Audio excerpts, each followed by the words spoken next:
शहर से थका हुआ रामू अपनी बेटी सुंदरी के साथ हवेलीपुर गांव में ठहरता।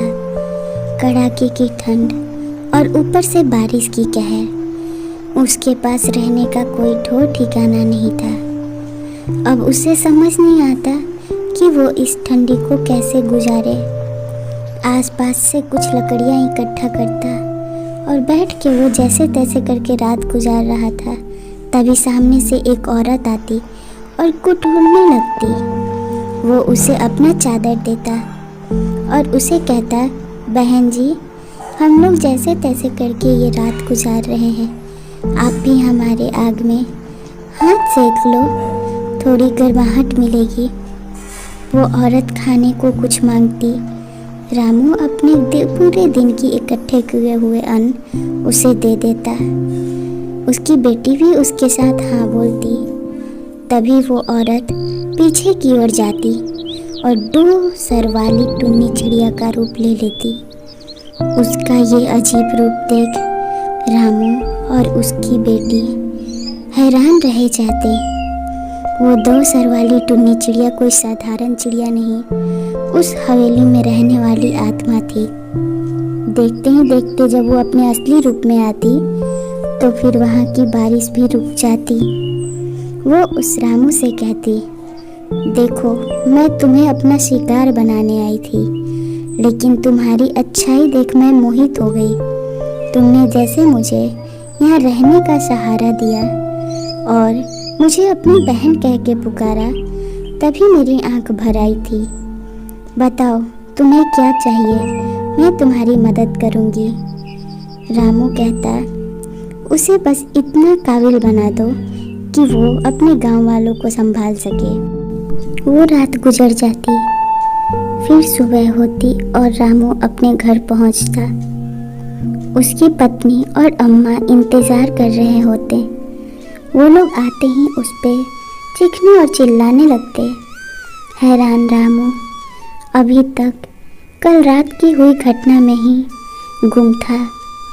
वो अपनी अम्मा से कहता, माँ, कल मेरे साथ ऐसी घटना घटी है जो मुझे समझ नहीं आ रहा कि वो मेरा सपना था या सच्चाई।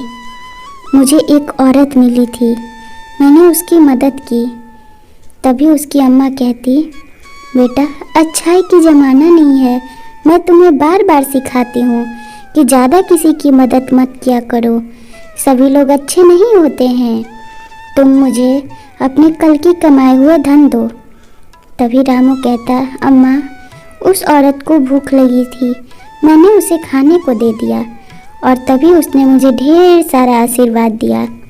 रामू वापस अपने काम के लिए निकलता।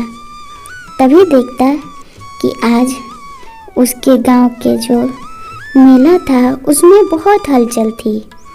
लोग लगातार दुकान पे से सामान खरीद रहे थे, सबकी धंधे अच्छे चल रहे थे। रामू ये देख हैरान रह गया, क्योंकि पिछले कुछ दिनों से उनकी गांव की सबकी दुकान और काम धंधे रुके पड़े थे। रामू उस औरत के बारे में ही सोच रहा होता है। तभी उसके सामने एक बूढ़ी अम्मा आती और उसके साथ हुई कल रात की घटना वो सामने से बताने लगती। रामू को अब समझ नहीं आता कि उसके साथ आखिर हो क्या रहा है। तभी रामू हैरान था। उसका दोस्त हरिया उसके सामने आता और कहता, क्या बात है भाई, तू मुझे बता। रामू पूरी बात बताता।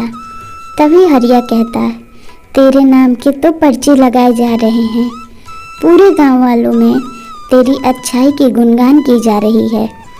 कल रात से ही हर किसी के घर में अन्न रखा हुआ है और तेरे नाम उस बोरे पर लिखा गया है। ये बात सुन रामू हैरान रह जाता और उसे उस टुन्नी चिड़िया की दी हुई आशीर्वाद याद आने लगती।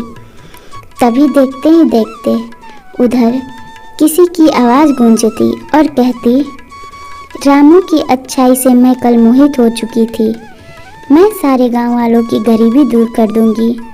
रामू रोने लगता और उसे ये बात समझ आ जाती कि किसी की भी मदद व्यर्थ नहीं जाती। आज उसकी अच्छाई के कारण पूरे गांव वाले विकसित हो गए और रामू की सब लोग बहुत तारीफ करने लगे। ऐसी कहानी के लिए चैनल सब्सक्राइब करें और वीडियो लाइक करें।